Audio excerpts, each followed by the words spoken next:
The emergency alarms of the Galactic Council had not sounded in over 5,000 cycles. They were built for war. They were built for invasion. They were never meant for this. Screens lit up across the circular chamber as representatives of 100-star empires took their seats in stunned silence. Fleet movements scrolled in red. Trade routes blinked out one by one. Entire star systems went dark, not destroyed, not conquered, abandoned. A trembling voice broke the stillness. Human fleets are returning home. Confusion rippled through the chamber. They are not forming attack lines. No weapons charged. No threats transmitted. Another officer spoke, fear leaking into his tone. They are erasing navigation beacons. Their own. And ours. The room erupted. Are they preparing a trap? Is this some kind of deception? Have they finally chosen war? But the data said otherwise. Human embassies, closed. Human trade convoys, recalled. Human diplomats, silent. Not a single message. Not a single demand. Not even a farewell. For generations, humanity had argued, negotiated, pleaded to be heard. They had repaired what others broke, calmed wars they never started, and bled quietly for a galaxy that mocked them as weak. Now, they were simply leaving. A council elder whispered the thought none dared say aloud. Predators announce themselves before they strike. Silence spread like a void across the chamber. Because this wasn't aggression. This wasn't surrender. This was something far worse. Somewhere beyond the edge of known space, humanity had chosen silence, and in that moment, the galaxy began to tremble. Not because humanity was coming, but because it was gone. For most of recorded galactic history, power had a very simple definition. It was measured in fleets, in the age of empires, and in how many wars a species had survived by winning. The oldest civilizations sat at the center of the Galactic Council, their territories stretching across thousands of systems, their names etched into treaties written in the aftermath of extinction-level conflicts. Humanity arrived late to all of it. By the time humans discovered faster-than-light travel, the galaxy was already divided, categorized, and claimed. Borders had been drawn in starlight long before Earth's first colony ship ever left its cradle. To the great powers, humanity was not a rival. It was a curiosity, briefly interesting, quickly categorized, and easily dismissed. They were young. They were emotional. They lacked patience. At least, that was the official assessment. Human space was small, tucked along the outer trade corridors where the great empires saw little strategic value. No ancient megastructures. No planet-cracking weapons. No legendary warrior caste. Just modest fleets, efficient designs, and an irritating habit of asking questions during council sessions. Humans spoke often of cooperation. They believed in shared infrastructure, open trade lanes, and mutual defense pacts. While other species measured success by territory gained, humanity measured it by systems stabilized. They rebuilt jump gates after wars they hadn't started. They maintained navigation networks others neglected. They offered medical aid to species that would never have done the same in return. The galaxy accepted all of it, without gratitude.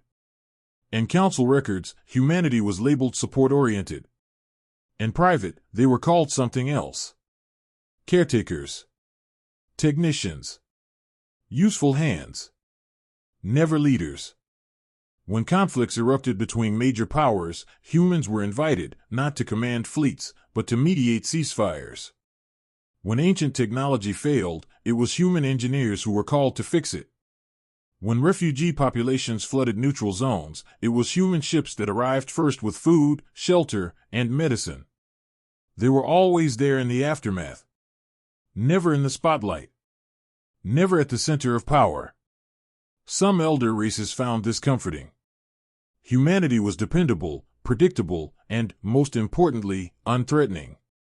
Their military doctrines emphasized defense.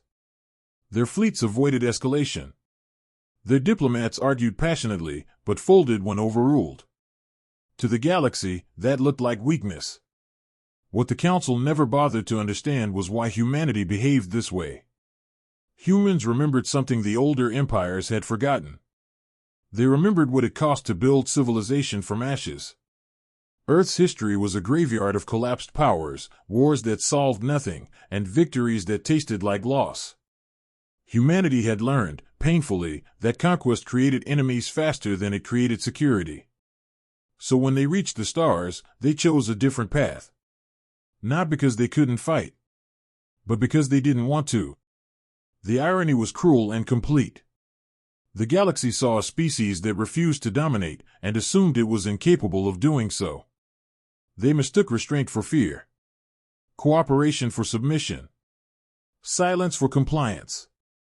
And as humanity quietly took responsibility for keeping the galaxy running, no one noticed how much depended on them. No one asked what would happen if the caretakers ever stopped caring. Because in a galaxy obsessed with power, no one imagined that walking away could be more dangerous than war. Like, share, and subscribe for more HFY stories where humanity reminds the galaxy why it survives. Don't miss the next chapter, things are about to get even more terrifying. The incident that changed humanity's course did not begin with violence. There were no burning worlds, no shattered fleets, no declarations of war echoing across the stars. It began, instead, with blame. A border conflict between two ancient empires, the Karuan Dominion and the Velothi Ascendancy, erupted along a trade corridor that humanity had helped stabilize for decades. When skirmishes escalated into open battle, both sides accused the same convenient third party: the humans. According to the Council's preliminary findings, human-built navigation algorithms had failed. Trade delays had caused resource shortages. Miscommunications had triggered fleet movements. It was all framed carefully, wrapped in bureaucratic language and false neutrality. Human delegates objected immediately. They presented logs. They presented maintenance records. They showed proof that both empires had ignored human warnings about unstable gate harmonics. None of it mattered. The great powers were angry. And anger, in the Galactic Council, always demanded a sacrifice. The session that followed was broadcast across known space. Humanity stood alone at the center of the chamber, their delegation small, unarmed, and visibly restrained. Across from them rose Councillor Threxiel of the Karuan, an ancient being whose species had mastered interstellar war before Earth had discovered fire. His voice filled the chamber, deep and resonant. Order must be maintained, he declared. And order requires accountability. He did not name the Karuan fleets that fired first. He did not mention the Velothi commanders who escalated the conflict. He spoke only of responsibility, and then he placed it squarely on humanity. You were entrusted with stabilization, Threxiel continued. You failed. A murmur of agreement spread through the chamber. The human ambassador, Elena Markov, stepped forward. Her voice was steady, but her hands trembled. With respect, Counselor, she said, we warned both parties. Repeatedly. You ignored. Threxiel cut her off with a raised limb. You exist within this council, he said coldly, because we allow it. The chamber went silent. The words were not policy. They were not diplomacy. They were humiliation. He continued, unchallenged. Humanity benefits from galactic protection. From our trade networks. From our tolerance. In return, you provide support. Maintenance. Mediation. If you cannot perform that function, then perhaps your role here has been overestimated. Sanctions followed within minutes. Human trade access was restricted. Human-built systems were seized under emergency authority. Human fleets were ordered to submit to oversight by older powers. Not once did the Council ask if this was just. The human delegation appealed. They spoke of fairness, of shared responsibility, of decades spent holding the galaxy together quietly, efficiently, without recognition. Their words were met with procedural delays and polite indifference. Outside the chamber, reactions were worse. Media across the galaxy mocked humanity's outrage. Commentators called them emotional, dramatic, naive. Memes spread depicting humans as caretakers who had forgotten their place. Useful, one headline read. But replaceable. That night, Earth received the official ruling. No apology. No compromise. Only expectation. Humanity was to continue its duties, under supervision. The decision reached every colony, every ship, every station. And for the first time since joining the galactic community, humanity stopped arguing. There were no riots. No retaliatory strikes. No defiant speeches. Instead, something far more unsettling happened. The diplomatic channels went quiet. Requests for mediation were acknowledged, but unanswered. Maintenance crews finished their current assignments and did not accept new ones. Human fleets began to withdraw from shared patrol zones, citing internal review. To the Council, it looked like sulking. A temporary show of wounded pride. No one realized they were witnessing a turning point. Because that insult had done what no war ever could. It had taught humanity a simple, devastating lesson. In the eyes of the galaxy, they were not partners. They were servants. And humanity had finally decided they would no longer beg for a seat at a table that only existed to remind them they did not belong. The galaxy waited for humanity's response. History suggested there would be one. Outrage, perhaps. A dramatic appeal to morality. A carefully worded ultimatum that the Council could ignore while pretending to listen. Humanity had done it before, spoken passionately, argued logically, and accepted defeat with clenched teeth. But this time, there was nothing. No countersanctions were announced. No emergency broadcasts left Earth. No fleets mobilized in protest. Instead, the noise simply stopped. Human embassies across the galaxy closed their doors within a single standard cycle. Flags were lowered. Data cores were wiped of non-essential records. Ambassadors departed without ceremony, leaving behind empty halls and unanswered questions. At first, the Council assumed it was a bluff. A diplomatic tactic, some suggested. A cooling-off period, said others. Then the trade reports came in. Human convoys were returning home. Not rerouted. Not delayed. Returning. Massive cargo fleets disengaged from galactic supply lines and altered course toward Sol and its colonies. Contracts were terminated politely, efficiently, with no accusations attached. Automated messages cited force majeure and internal restructuring. Human technicians completed their current assignments and departed. Jump gate maintenance schedules, once managed almost entirely by human crews, were quietly removed from the system. Still, there were no threats. No warnings. No declarations. The silence was professional. Military analysts grew uneasy when the fleet movements were mapped. Human warships were not forming defensive lines. They were not reinforcing borders or taking up aggressive positions. They were withdrawing, methodically, predictably, back into human-controlled space. Weapons remained cold. Shields stayed at standard power. Even more disturbing was what they left behind. Navigation beacons went dark in systems humans controlled. Shared databases began to lose access keys. Entire layers of logistical software, code written and maintained by human engineers, were deprecated and sealed behind authorization protocols no one else possessed. When questioned, automated systems replied with a single phrase. Access revoked. The Council finally attempted direct communication.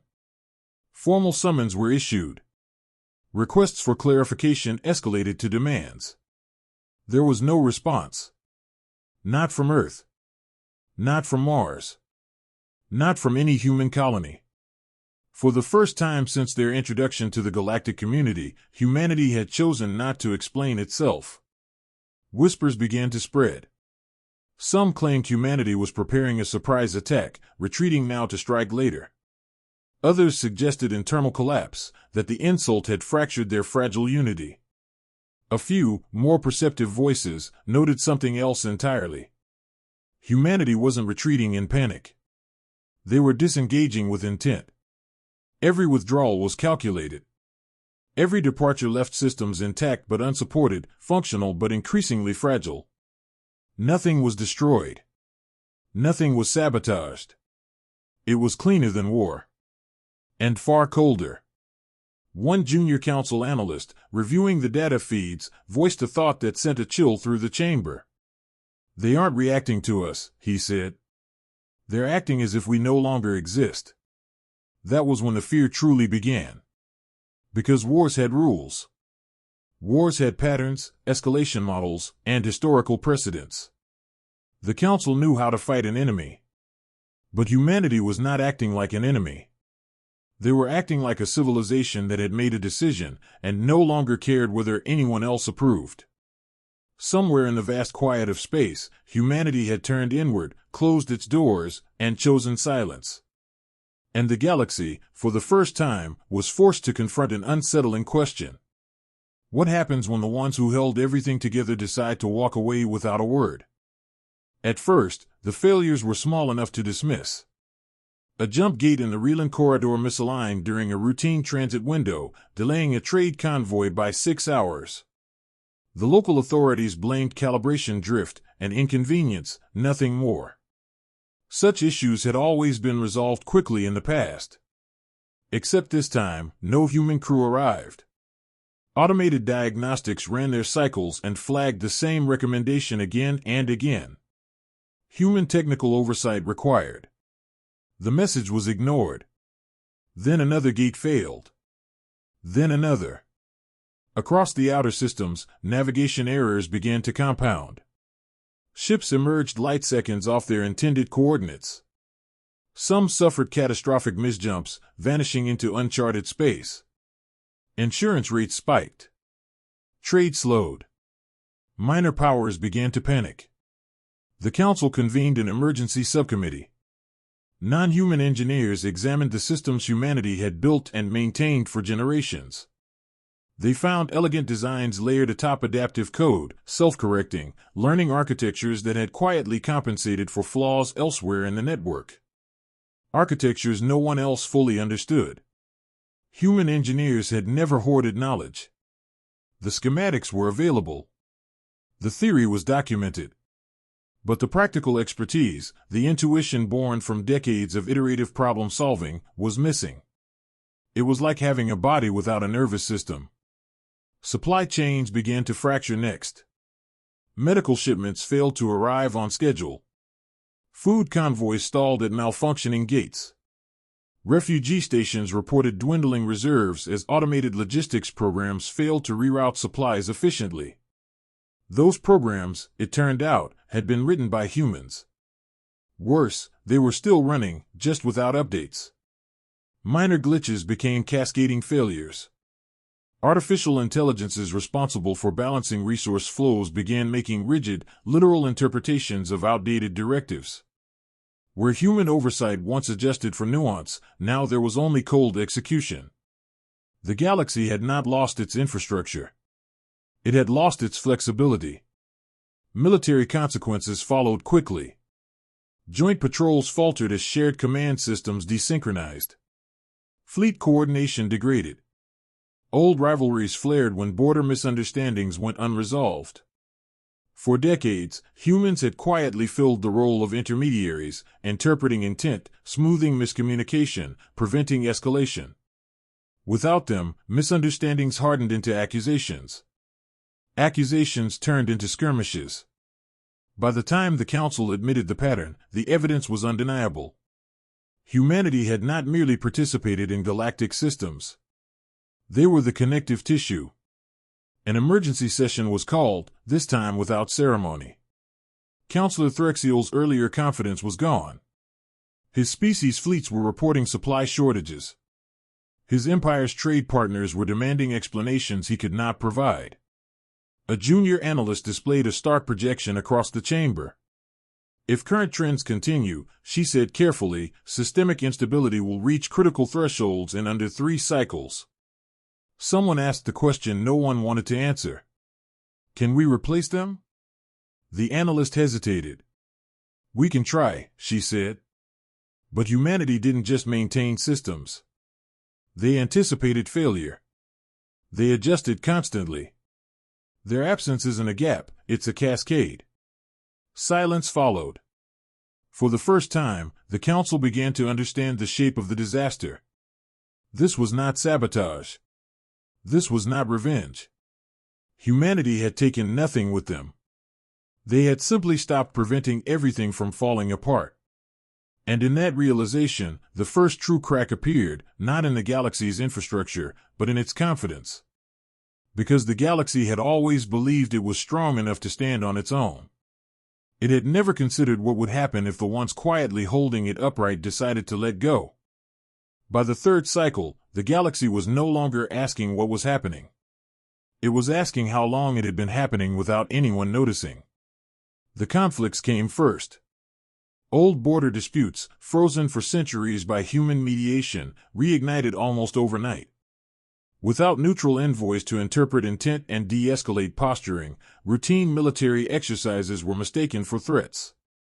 Warning shots were returned with live fire. Skirmishes flared, then spread. The council issued ceasefire mandates. No one listened. In the past, a human delegation would have arrived within hours, calm, persistent, infuriatingly reasonable. They would have forced hostile leaders into the same room and refused to let them leave until compromise was reached. This time, the room stayed empty. Refugees followed. Civilian populations fled unstable regions, overwhelming border stations never designed for mass displacement. Emergency shelters filled beyond capacity. Medical supplies dwindled. Requests for humanitarian aid poured into the council's networks. The automated response systems flagged each request with the same annotation. Human relief protocols suspended. That was when panic truly set in. Humanity had written most of those protocols. They had optimized evacuation routes, stockpile distributions, and triage algorithms during 100 minor crises no one remembered anymore. The galaxy had relied on them to be kind. Without that influence, decisions became ruthless. Resources were allocated by cold efficiency, not compassion. Stations sealed their docks to preserve supplies.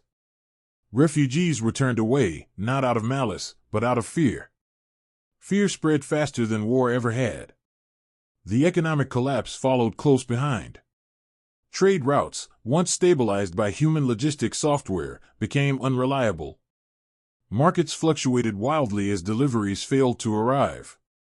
Entire industries stalled.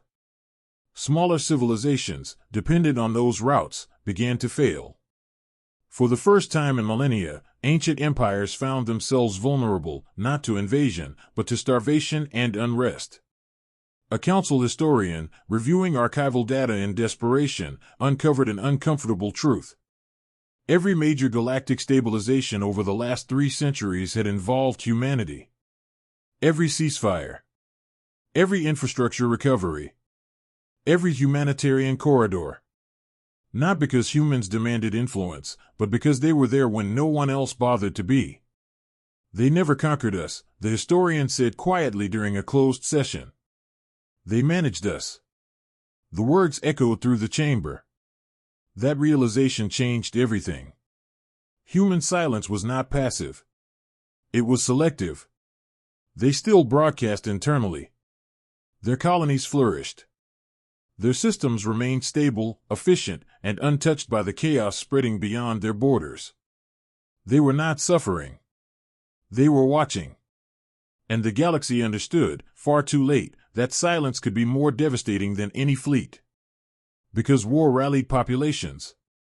War created heroes. War had an end. This had none. No target to strike. No demands to meet. No rage to exhaust. Only absence. Only the slow, grinding realization that the galaxy had built its peace on the patience of a species it had never respected. Counselor Threxiel, once so certain of humanity's place, stared at the latest projections with something dangerously close to fear. If they intended revenge, he muttered, they would have attacked. An aide answered him, voiced barely above a whisper. They don't need to. Because the galaxy was finally learning the truth humanity had lived by all along. Power was not always measured by what you could destroy. Sometimes, it was measured by what you could refuse to save. The first apology was private. A single transmission from a minor council member to a human relay station at the edge of soul space. It was carefully worded, heavy with formal regret and legal nuance, offering to reopen discussions and review previous misunderstandings. The message was received. It was archived. No reply followed. That silence broke something inside the council. Within a cycle, apologies became public. The same voices that had dismissed humanity as emotional now spoke of partnership and shared history. Emergency resolutions were passed condemning the earlier sanctions.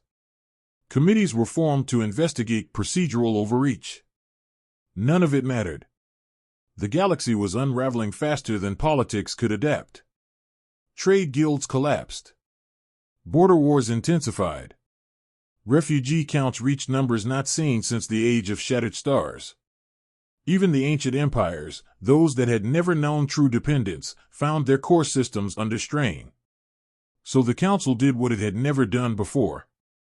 It begged. A coalition fleet was assembled, not for war, but for diplomacy. Ships from rival civilizations flew side by side under a banner of truce, their weapons powered down in open admission of vulnerability. They set course for Sol. As the fleet approached human-controlled space, long-range sensors detected something the galaxy had never seen. A perimeter. Not a wall of weapons, but a lattice of presence, defense platforms, autonomous sentinels, layered surveillance grids, all operating in perfect coordination. Elegant. Restrained. Unmistakably powerful. Humanity had not neglected its defenses. It had simply never needed to show them. The coalition fleet halted at the boundary, awaiting instructions. They waited longer than any delegation ever had. When a transmission finally came, it was clear, calm, and unmistakably human. This is a restricted zone. State your intent. The council's representative spoke with visible effort. We come to apologize, he said, and to ask for your return. There was a pause. Then a reply, delivered without anger or satisfaction. You had our service, the voice said. You chose to demean it. The representative tried again. The galaxy is destabilizing. Systems are failing. Lives are being lost. Another pause. We know, came the answer. Those two words carried more weight than any threat. The council offered concessions. Full restoration of trade. Permanent seats. Formal recognition of humanity's contributions. Public apologies broadcast across known space. The human response was gentle and devastating. We asked for respect, the voice said. Not rewards. Silence followed. When the transmission resumed, it was no longer a negotiation. We will not return to the roles we were forced into. We will not mediate wars we did not start. We will not maintain systems for those who saw us as replaceable. The coalition had come expecting rage. What they found instead was certainty.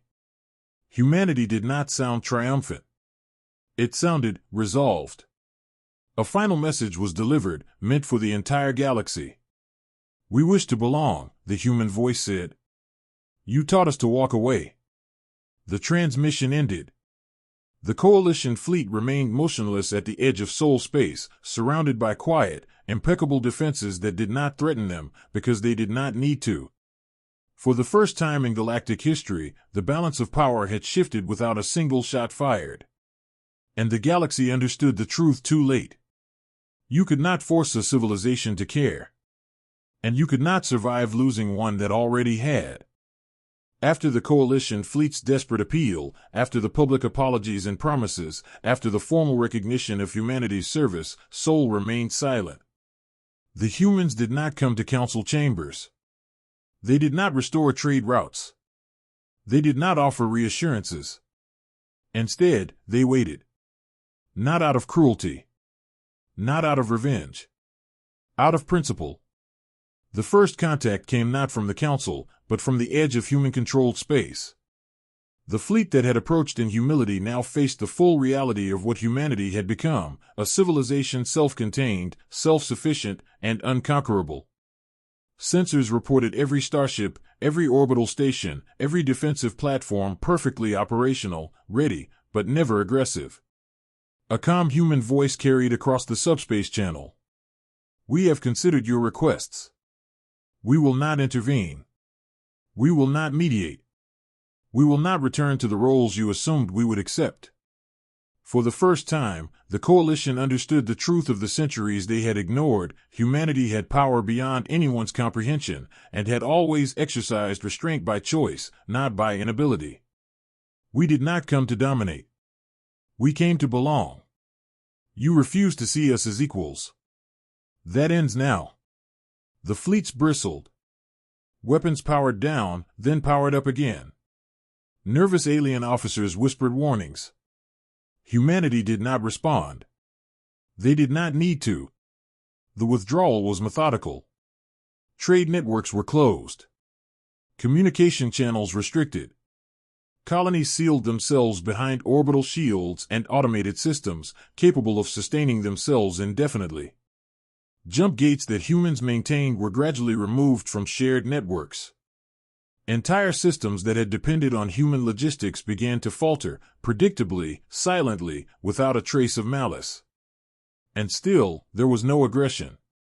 The Council tried negotiation. The Coalition pleaded. Humanity did not waver. Their message was simple. We leave your wars to you. We leave your conflicts to you.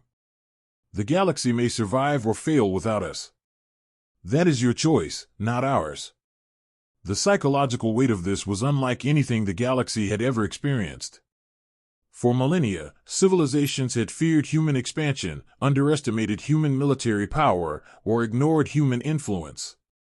But now the galaxy realized that absence could hurt more than firepower ever could. Fleets could not compel them. Tributes could not sway them. Apologies and treaties meant nothing. Humanity had chosen sovereignty over submission, autonomy over servitude, and silence over appeasement. In the ensuing cycles, the galaxy scrambled. Emergency summits convened. Civilizations argued over how to replace human logistics. Attempts were made to hack or reverse engineer human systems, only to discover how dependent every interstellar network had become on human oversight. Economies faltered, wars escalated, and even the oldest empires began to fracture. And yet humanity thrived. Colonies expanded into untouched systems. Scientific research accelerated. Cultural achievements flourished. Every human sector operated efficiently, harmoniously, and independently of the chaos they had left behind. Finally, a historian from a distant empire spoke what no one dared to say aloud. You feared their wrath. You never imagined their indifference could kill you. Humanity's choice was complete. No rage, no conquest, no destruction. Only walking away, leaving the galaxy to its own devices, and forcing it to confront the consequences of its arrogance. In a quiet, almost ceremonial transmission sent to every corner of human space, the words were simple. We have done what we came to do. Now we leave. Learn, adapt, survive without us. We will not interfere again. And with that, humanity ceased to be a participant in galactic politics. The galaxy had trembled once at their silence. Now it would shiver at their absence. Humanity had not fought to dominate. They had fought to be recognized, and when recognition was denied, they walked away, leaving an entire galaxy to question everything it thought it knew about power, influence, and strength. Centuries had passed since humanity withdrew from the affairs of the galaxy. Long enough for empires to rise, fall, and crumble again, but not long enough for anyone to forget. Stories persisted in every corner of known space. Children on distant colonies whispered them as cautionary tales. Military academies taught them as history. Scientists debated the logistics genius that had quietly held the galaxy together. Philosophers pondered the ethics of leaving without malice or explanation. The galaxy survived wars. It survived plagues. It survived famine. It did not survive humanity's departure. Trade routes never fully recovered. Systems once stabilized by human engineers collapsed under the strain of neglect. Refugee populations wandered longer, conflicts escalated faster, and councils convened in panic without a neutral party to mediate. Even the oldest empires, proud and ancient, found their influence waning, their territories unstable, their legacies questioned. And all the while, humanity prospered. Sol's colonies thrived quietly, elegantly, perfectly self-sufficient. Human fleets explored beyond the galaxy's outer edges, discovering new worlds and civilizations. Scientific breakthroughs accelerated, culture flourished, and the human voice, once soft in the chorus of empires, resonated across the stars in knowledge, art, and innovation, not war. Yet they never interfered. The galaxy had learned to fear their silence long ago. Now it feared their absence. Galactic councils debated endlessly. Scholars tried to calculate when humanity might return, if ever. Generations of rulers assumed they would come back eventually, perhaps in anger, perhaps to reclaim dominion. They never did. In distant sectors, alien children were told, "Respect the silent ones. Fear not their aggression, but their indifference." Humanity had never sought revenge. They had never sought dominance. They had only asked to be seen as equals. And when the galaxy denied them even that, they chose the path no one had ever imagined. They walked away. And in doing so, they became more powerful than anyone could have conceived. The galaxy trembled not because humanity waged war, but because it withdrew its presence entirely. Legends grew. Songs were written in alien tongues. Statues commemorated the species that had held the galaxy together without a sword, without conquest, without recognition. And far beyond the stars, humanity continued, undisturbed, thriving, and whole, proving a truth the galaxy would never forget. True strength is not in who fights the hardest, but in who can afford to walk away and still survive. The galaxy learned, painfully, that some absences speak louder than the roar of 1,000 fleets. For humanity had done what no empire ever could. It left without vengeance, without compromise, and without a backward glance. And in that silence, the galaxy trembled, forever.